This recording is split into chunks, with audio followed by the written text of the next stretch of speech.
que não existe o ser humano e o meio ambiente, que nós somos uma coisa única, né? E que aonde nós estamos é o reflexo de quem somos nós, né? Então a palavra certa é envolvimento. A partir do momento que você nasce, né, e você usa uma fralda descartável, você já começou a poluir o planeta.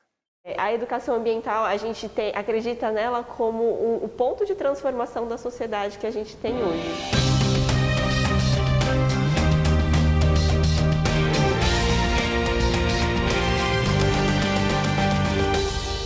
O desmatamento da Amazônia acontece em larga escala há anos, mas os dados ultimamente têm sido assustadores. Segundo o INPE, somente em julho de 2019, a área da Amazônia com alerta para desmatamento subiu cerca de 278%.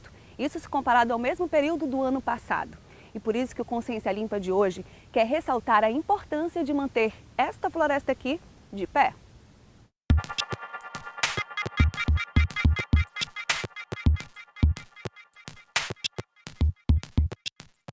Conservar a Amazônia nunca foi tão difícil. Entre janeiro e agosto de 2019, foram registrados 90.501 focos de incêndio em todo o país, um crescimento de 71% comparado ao ano de 2018. É o maior índice em 9 anos.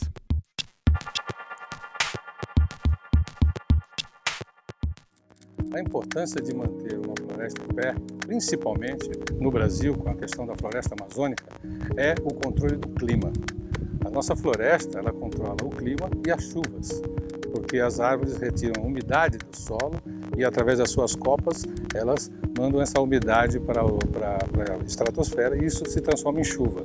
Então, a importância da floresta, muito grande, é justamente para manter o clima e as chuvas da cidade.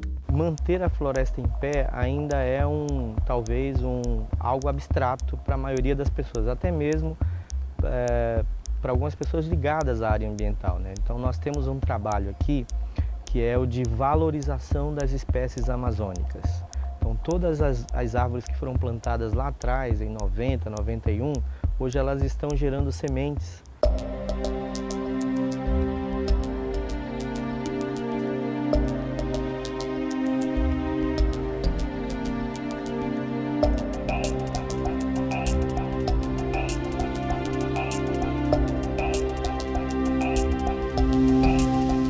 A redução da floresta, com certeza, vai mudar todo o clima, vai atrapalhar o regime de chuvas, isso vai atrapalhar a agricultura, sem contar que nós vamos ter um problema muito sério também com a emissão de carbono, porque também não vamos ter árvores para retirada do meio ambiente, das milhões de toneladas de gases de efeito de estufa que são lançadas pelas atividades humanas.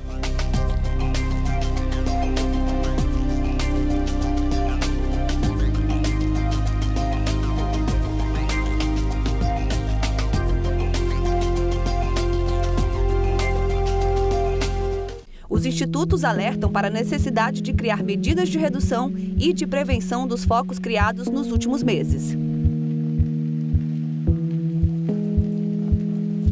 Então, assim, preservar a floresta, as medidas são justamente evitar desmatamento desnecessário, né? E eu acho que precisamos de algumas políticas públicas, né, onde esses recursos que vêm de fora do Brasil, inclusive, possam ser utilizados na preservação e na prevenção, como está acontecendo agora, essa queimada, né, que poderia ter sido feita uma coisa de prevenção antes de acontecer.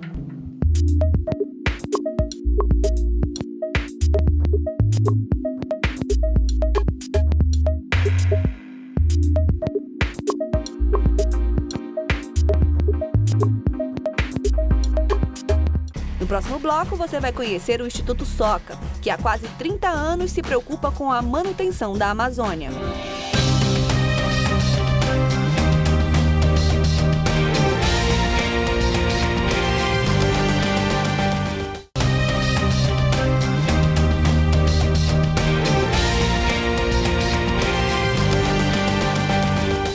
E esse desmatamento desenfreado pode afetar a nossa geração e principalmente as futuras. Mas já existem medidas para reduzir esta situação. E nós viemos conhecer o Instituto Soca, que é reconhecido pelos seus sítios arqueológicos e pela Reserva Particular de Patrimônio Natural.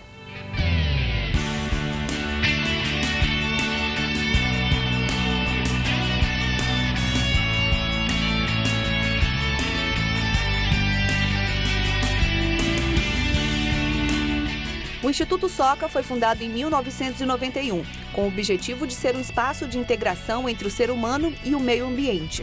Construído em cima de uma antiga olaria, seu fundador, Dr. Daisaku Ikeda, transformou um solo de barro em uma reserva florestal. Então, Jean, queria que você explicasse pra gente como é que vocês fizeram esse trabalho de revitalização, porque antes isso aqui era chão batido, né? Nós chegamos aqui em 1990 e em 91 nós iniciamos um processo de restauração ambiental. A princípio foi um trabalho voluntário de pessoas comuns, né, que acreditavam na recuperação, então foram plantando diversas mudas, pelo menos alguns milhares de mudas, né? E hoje a gente tem então uma floresta que está em fase ainda de recuperação. Ano após ano a gente vem inserindo novas espécies que não estão presentes na área e vai percebendo a resposta que a natureza nos dá. Algumas se adaptam e outras nem tanto, né? Então esse é o nosso trabalho de recuperação. Essa reserva hoje ela consegue realizar todas as funções que uma reserva precisa. Por isso que ela foi reconhecida. Reconhecida, né, oficialmente. Então, em 2016, o ICMBio, entendendo a importância desse trabalho, homenageou com o nome do fundador a RPPN. Se chama hoje Reserva Particular do Patrimônio Natural, Dr. Daisaku Ikeda. Por que ela preenche todos os requisitos? Porque aqui dentro nós realizamos pesquisa junto com as universidades, nós também trazemos alunos para promover a educação ambiental e realizamos esse trabalho de proteger a nossa floresta através dessas espécies, né? Ano após ano a gente percebe que os animais têm retornado novamente. Ano passado mesmo já observamos alguns primatas que não são característicos dessa área, algumas aves também que já sentem esse espaço como uma proteção natural. Um ar diferente, né? E isso é possível observar nas nossas caminhadas aqui. Hoje, então, o nosso trabalho é manter a área, orientar a comunidade circunvizinha para entender a importância do que é uma reserva. As pessoas precisam entender que esses espaços verdes são mais necessários até para o próprio morador do entorno, né? Muitas vezes ele não compreende. Aqui nós já tivemos no passado uma área de caça, então os moradores vinham caçar os animais, né? E hoje então a gente faz esse trabalho de integração junto à comunidade. Então, nós conversávamos mais cedo e você falou que esse inclusive foi um dos principais trabalhos que vocês tiveram que fazer com a comunidade, né? E que também rendeu frutos para os projetos. Exatamente. Uma vez que a própria comunidade entende, né, a importância, ela também ajuda a proteger, porque são os primeiros alertas, às vezes, de invasões surgem dos comunitários, dos vizinhos, né, de uma fábrica que nós temos aqui ao lado. Então, manter essa boa vizinhança também permitiu que a gente tivesse hoje esse estágio que nós temos da reserva. Mas foi preciso uma conversa, né? Constante, uma conversa constante, né? À medida em que nós encontrávamos caçadores aqui dentro, nós os chamávamos, explicávamos a importância e isso foi reduzindo ao longo do tempo. Nós já tivemos aqui até mesmo o princípio de invasão, né? E aí foi preciso, então, conversarmos, orientarmos, né? Tudo de uma forma de conscientizá-los, né? E hoje como é que é essa relação? Porque isso aqui é uma maravilha, né? E está à disposição, é nosso. Está à disposição, exatamente.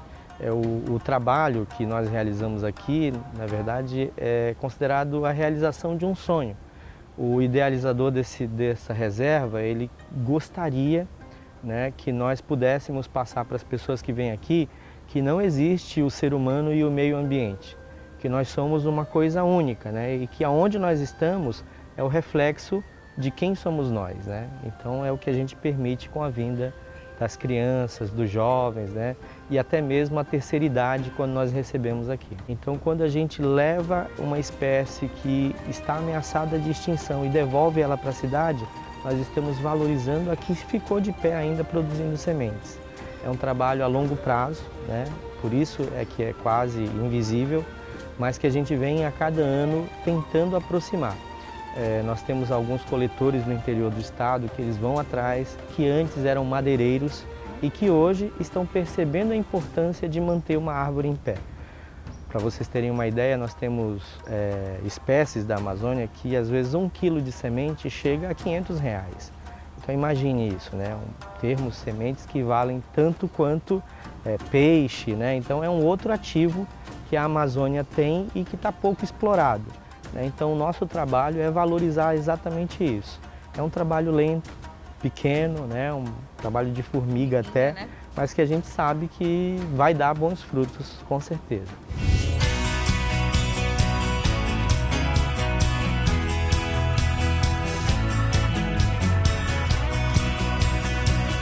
A Thaís chegou em Manaus em 2016, plantou sua primeira árvore na Amazônia e não saiu mais daqui. Ela se tornou coordenadora de projetos ambientais do Instituto. Falando em devolver, vocês também têm um projeto que é com plantio de mudas. O Sementes da Vida, ele é um projeto que nasceu do desejo do Dr. Adalberto Zacarin, que é o juiz de direito da Vara do Meio Ambiente, e ele, em conjunto com os demais parceiros, então, criaram esse projeto junto com a gente, em que o objetivo é plantar uma árvore a cada criança que nasce na maternidade Moura Tapajós. A média lá é de 300 nascimentos por mês. E, então o Instituto fica responsável de plantar e monitorar todas essas mudas nessas plantas, e aí a gente georreferencia, todas as informações são passadas para o cartório, que emite uma certidão de nascimento da árvore no nome da criança. Então tem um vínculo afetivo muito bonito, muito carinhoso, muito especial para a gente. Esse projeto já fez 2 anos, né? Agora no final do ano ele completa seus 2 anos inteiros de projeto acontecendo. Tem sido bem legal, a gente já tem recebido alguns pais que voltam perguntando sobre a árvore, onde foi plantada. Levar os filhos, né? Exatamente, levar os filhos a conhecerem as árvores que foram plantadas em homenagem a eles. Muito legal. E aí, queria entender um pouquinho de como funcionam as ações, como que as pessoas podem acompanhar e estar mais próximo do Instituto. Então, hoje, as nossas ações elas são mais divulgadas nas redes sociais, no Instagram, no Facebook, e assim, as pessoas podem, por meio do e-mail, agendar uma visita, acompanhar uma academia ambiental, perguntar quando tem plantio, e aí a gente vai informando a nossa agenda, e aí aos poucos as pessoas podem se voluntariar a participar de ações específicas. Agora, Thaís, eu vi que você participa dos projetos e falou com um brilho nos olhos tão lindo que eu achei demais. É uma coisa que você realmente acredita, Sim, né? Eu acho que, na verdade, o Instituto nasceu com um propósito muito bonito, que é justamente garantir que todas as pessoas, independente de época, de idade, de período, consigam conhecer um pedacinho da nossa Amazônia protegida e como deveria ser em todo lugar. Então, estar aqui é muito especial porque a gente consegue transmitir isso de uma forma muito especial, porque as pessoas chegam e sentem. A gente nem precisa muitas vezes falar sobre a natureza, as pessoas naturalmente já sentem essa ligação com a natureza. Ai, eu senti, eu estou emocionada, eu também. Obrigada. Obrigada. No próximo bloco, a gente vai falar mais sobre educação ambiental, com o Instituto Brasileiro de Defesa da Natureza. Não sai daí!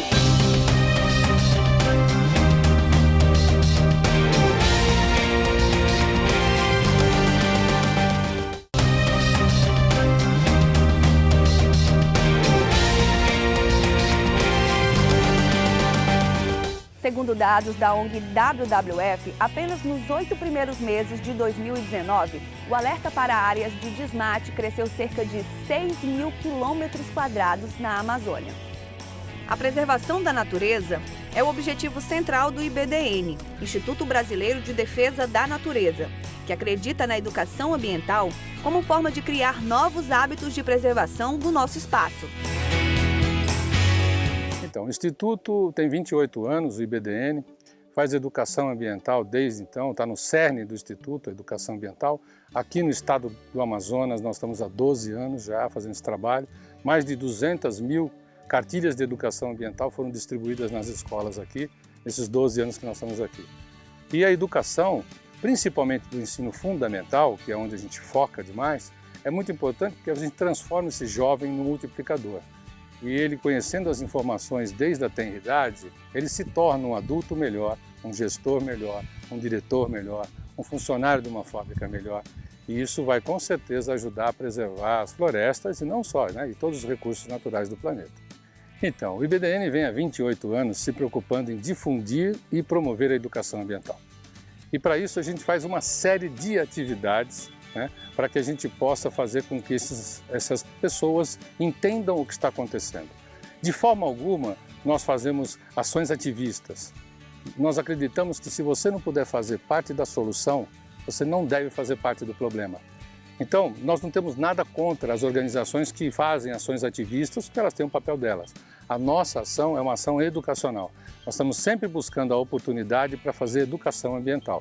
E esse é o grande papel do IBDN, difundir e promover a educação ambiental no Brasil e, quem sabe, com isso mudar muita gente, né?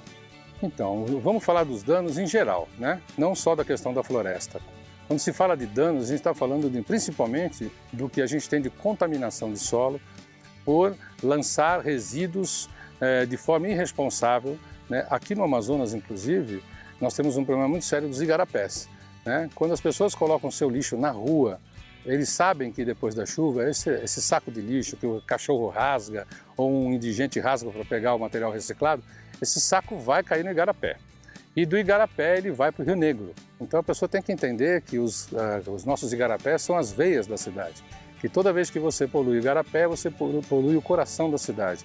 E vai chegar isso no Rio Negro, com certeza. Então, nós temos que se preocupar com a questão também dos lixões, onde são jogados material orgânico, e essa matéria orgânica em decomposição gera metano e também lixivia e contamina os lençóis freáticos. Então, nós temos um problema muito sério quanto ao que podemos fazer para preservar os recursos naturais. E um deles, com certeza, sempre vai passar pela educação. Eu acho que a palavra certa é envolvimento. O que está faltando das pessoas é isso aí, envolvimento. Porque quando você fala, eu não tenho nada a ver com isso, eu estou causando emprego, quando eu jogo lixo na rua, eu estou gerando emprego, né? Que eu escuto muito nas minhas palestras, né? E a pessoa acha que ela não tem nada a ver com isso. Então a palavra certa é envolvimento. A partir do momento que você nasce, né, e você usa uma fralda descartável, você já começou a poluir o planeta. Tá? Então, assim, não adianta falar, eu não tenho nada a ver com isso. Então, o que eu preciso que as pessoas entendam é que elas precisam ter envolvimento. Thaís, queria que você falasse para a gente um pouquinho de como você vê a importância de falar sobre educação ambiental. Então, o nosso instituto está localizado numa área que para a gente é bem estratégica, porque a gente está no fim da cidade, né, no extremo da Zona Leste, que é uma região que sofre muita degradação ambiental, né? Então, como a maioria dos nossos projetos de educação ambiental são voltados para os alunos de rede pública, e especificamente o nosso, que acontece aqui no nosso espaço, é dedicado especialmente para as crianças da Zona Leste e Zona Norte, a gente entende que essa educação ambiental, ela acontece e ela traz para mitigar muitas das ações que é muito naturalizada pelo ambiente em que essas crianças vivem e crescem. Então, a educação ambiental, a gente acredita nela como o ponto de transformação da sociedade que a gente tem hoje. Aquela ferramenta, né? Sim. É a chavinha da mudança que vai conseguir criar uma nova sociedade com pessoas com uma consciência diferente e que assim, a partir disso, dessa nova consciência, construir coisas, independente da área de trabalho, todas voltadas com uma consciência ambiental. Sustentabilidade. Sustentabilidade. E falando dos projetos, vocês têm, inclusive, um dos principais projetos está ligado às escolas e à educação ambiental, né? O nosso principal projeto em educação ambiental é a Academia Ambiental, que é um projeto que a gente tem em parceria com a Secretaria de Educação e algumas empresas do Distrito Industrial que apoiam essa nossa atividade. Então, por ano nós atendemos em média 2.000 crianças aqui no nosso espaço. E esses alunos são selecionados pela Secretaria de Educação de acordo com o desempenho, com o comportamento, e porque a gente não consegue atender muitos alunos, né? São só 2.000, e aí eles são selecionados e vêm para o nosso espaço viver um dia de aula ao ar livre. Legal. Então aqui nós abordamos assuntos sobre o encontro das águas, sobre a riqueza arqueológica da nossa região, a gente fala sobre a importância das árvores, da ecologia como um todo, a gente trabalha um pouquinho da história do Amazonas, como que se construiu, porque a gente tem uma A gente tem uma ruína de olaria aqui, então a gente aproveita o espaço. Aqui tudo era uma Era uma rede de olaria, então a gente aproveita o espaço também para contar um pouquinho da história do Amazonas, como que foi desenvolvido, quais foram os impactos que foram deixados, por que não se pensava na questão ambiental naquela época e por que agora a gente pode fazer diferente. A gente trabalha essa relação do ser humano com o meio ambiente, dessa relação que é mútua, né? A gente não pode se desvincular da natureza achando que destruindo a natureza eu não vou ser afetado ou vice-versa. Então é um projeto em que a gente acredita que seja de uma importância bem grande, justamente porque a gente consegue conectar essas crianças que muitas vezes nasceram, cresceram na beira do rio, mas não sabem muitas vezes dizer por que os rios não se misturam logo no começo, não sabem dizer nome de espécies de árvores que são muito conhecidas do Amazonas, que tem grande riqueza, não sabem dizer algumas coisas que é nosso. E a gente tenta devolver isso para eles, para que eles tenham essa consciência mais ampla. E o Consciência Limpa de hoje vai se despedindo por aqui com as palavras do nosso escritor Milton Ratum. O poema dele, intitulado O Fim que se Aproxima, diz mais ou menos assim: quando tudo for deserto, o mundo ouvirá rugidos de fantasmas e todos vão escutar, numa agonia seca, o eco. Não existirão mundos novos ou velhos, nem passado ou futuro. Nos solos de cinzas, o tempo e espaço vazio. Sabe o mestre? Até semana que vem.